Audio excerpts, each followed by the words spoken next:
Hi ಸ್ನೇಹಿತರೆ, ಇಂದು ನಾನು ಹೇಳ ಹೊರಟಿರೋ ವಿಷಯ ಬಂದು ಸೀತಾದೇವಿ ಹಾಗೂ ಶ್ರೀರಾಮರ ಶ್ರದ್ಧೆ ನಿಷ್ಠೆಯ ಬಗ್ಗೆ. ಹಾಗಾದರೆ ಬನ್ನಿ.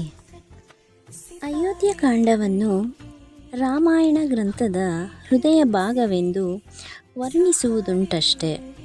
ಅದೇ ರೂಪಕವನ್ನು ಮುಂದುವರಿಸಬೇಕೆನಿಸಿದರೆ ಅರಣ್ಯಕಾಂಡವನ್ನು ರಾಮಾಯಣ ಹೃದಯದ ಅಂತರಂಗ ಎನ್ನುವುದು. ಹೃದಯ ಚಕ್ರದ ಹೊರಗಿನ ಅಯೋಧ್ಯ ಕಾಂಡದ ಕಥೆ. ಆ ಚಕ್ರದ ನಡುವಣ ನಾಭಿಕುಂಭ ಅರಣ್ಯಕಾಂಡದ ಕಥೆ. ಈ ಎರಡು ಕಥೆಗಳು ಹೃದಯ ಭೇದಕಗಳಾದವು. ಅಯೋಧ್ಯ ಕಾಂಡದಲ್ಲಿ ಶ್ರೀರಾಮ ಮೂರ್ತಿಯೊಬ್ಬನು ನಮ್ಮ ಹೃದಯ ವಿದ್ರಾವಣಕ್ಕೆ ಕಾರಣಭೂತನಾದರೆ, ಅರಣ್ಯಕಾಂಡದಲ್ಲಿ ರಾಮ ಸೀತೆಯರಿಬ್ಬರಾದ ಘಟನೆಗಳು ಎದೆಯನ್ನು ಬೀರಿಸುತ್ತದೆ. ಸೀತೆಗೆ ಬಂದ ವಿಪತ್ತು ಹೆಚ್ಚು ಕಂಟಕವಾದದ್ದೆಂದು ಕೆಲವರಿಗೆ ಅನ್ನಿಸಬಹುದು. ನಾನು ಅಂಥವರಲ್ಲೊಬ್ಬ. ಎರಡು ಕಾಂಡದಲ್ಲಿಯೂ ಇಬ್ಬರ ಸತ್ವ ಪರೀಕ್ಷೆಯೂ ಆಗುತ್ತದೆ. ಅಯೋಧ್ಯ ಕಾಂಡದಲ್ಲಿ ಎದ್ದು ಕಾಣುವ ಸಂಗತಿ ಶ್ರೀರಾಮರ ಸತ್ಯಶ್ರದ್ಧೆ ಹಾಗೂ ತ್ಯಾಗಸಿದ್ಧತೆ. ಸಹಜವಾಗಿ ನನಗೆ ಬರಬೇಕಾಗಿದ್ದ ರಾಜ್ಯವನ್ನು ಆತನು ಸತ್ಯ ಕಾರಣದಿಂದ ಪರಿಗ್ರಹಿಸಲೊಲ್ಲದೆ ವನವಾಸಕ್ಕೆ ತೆರಳಿದರು. ಆ ಅರಣ್ಯಕಾಂಡದಲ್ಲಿ ಎದ್ದು ಕಾಣುವ ಸಂಗತಿ ಸೀತೆಯ ವ್ರತ ಪರಿಪಾಲನೆ ಮತ್ತು ಕಷ್ಟ ಸಹಿಷ್ಣುತೆ. ಆಕೆ ಎದುರಿಸಬೇಕಾಗಿದ್ದ ಸನ್ನಿವೇಶ ರಾಮನಿಗಿದ್ದುದಕ್ಕಿಂತ ಹೆಚ್ಚು ದಾರುಣವಾಗಿದ್ದವು. ಅಯೋಧ್ಯ ಕಾಂಡದಲ್ಲಿ ಪ್ರಸಂಗವಿಲ್ಲದೆ ರಾಮಾಯಣ ಕಥಾರಂಭವಿಲ್ಲ.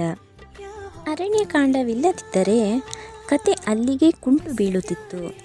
ವನವಾಸಕ್ಕಾಗಿ ಹೊರಟ ಶ್ರೀರಾಮನು 14 ವರ್ಷಗಳ ಕಾಲ ನಾನಾ ನದಿ ಪರ್ವತಗಳನ್ನು, ನಾನಾ ಅರಣ್ಯ ಪ್ರದೇಶಗಳನ್ನು ನೋಡಿಕೊಂಡು ಪ್ರವಾಸ ಸಂತೋಷಭರಿತನಾಗಿ ಅಯೋಧ್ಯೆಗೆ ಹಿಂದಿರುಗಬಹುದಾಗಿತ್ತು. ಶ್ರೀರಾಮನನ್ನು ಸೀತಾ ಲಕ್ಷ್ಮಣರನ್ನು ಮಹಾದೇಶ ಸಂಚಾರಿಗಳೆಂದು ಲೋಕ ಪರಿಗಣಿಸುತ್ತಿತ್ತು. ಅವರನ್ನು ಮಹಾವೀರ ಸಂಪತ್ತಿಯಲ್ಲಿ ಗಣಿಸಲು ಕಾರಣವಿರುತ್ತಿರಲಿಲ್ಲ. ರಾಮಾಯಣದ ಮುಖ್ಯ ವಿಷಯ ರಾವಣ ವಿನಾಶ ಅಥವಾ ಧರ್ಮ ವಿರೋಧಿಯ ದಂಡನೆ.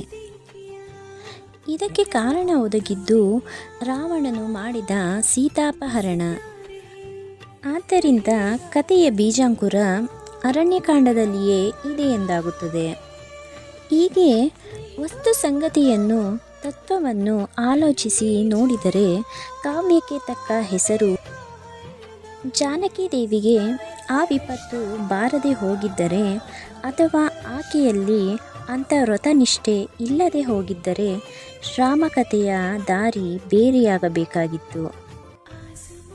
ಹೀಗೆ ಹೇಳಿದ್ದರಿಂದ ಶ್ರೀರಾಮನ ಮಹತ್ವಕ್ಕೇನು ಕುಂದಾಗಲಾರದು. ಆತನು ಮಹಾಧೀರನೆಂಬುದು ಕಥಾರಂಭದಲ್ಲಿಯೇ ನಮಗೆ ಪ್ರತ್ಯಕ್ಷವಾಗಿದೆ. ಆತನು ಹಾಗಾದರೆ ಸೀತಾ ವಿರಹಾನಂತರದಲ್ಲಿ ಬೇರೆ ರೀತಿ ನಡೆದುಕೊಂಡಿದ್ದರೆ ಕಥಾ ಸರಣಿ ರಾಮ ಸರಣಿಯಾಗುತ್ತಿರಲಿಲ್ಲ.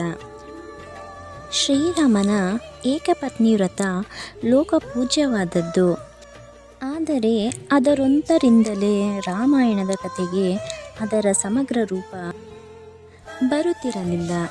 ಹೀಗೆ ಶ್ರೀರಾಮನ ಮಹಾವಿಜಯಕ್ಕೆ ಅವಕಾಶ ದೊರೆತದ್ದು ತಪಸ್ವಿತೆಯಿಂದ. ಆ ತಪಸ್ವಿ ದಂಪತಿಗಳಲ್ಲಿ ಆಕೆಯ ಮಹತ್ವ ಹೆಚ್ಚಿನದೆಂದು ನನಗನ್ನಿಸುತ್ತದೆ. ಹಾಗಿದ್ದರೆ ಇಲ್ಲಿ ನಿಮ್ಮ ಅಭಿಪ್ರಾಯವನ್ನು ತಿಳಿಸಿ. ಜೈ ಶ್ರೀರಾಮ್ ಎಂದು ಹೇಳುತ್ತಾ ಈ ಕಥೆಯನ್ನು ಮುಂದಿನ ವಿಡಿಯೋದಲ್ಲಿ ಮುಂದುವರಿಸೋಣ. ಹಾಗಿದ್ದರೆ ಕೂಡಲೇ ಲೈಕ್ ಮಾಡಿ, ಸಬ್ಸ್ಕ್ರೈಬ್ ಮಾಡಿ. ನಮಸ್ಕಾರ.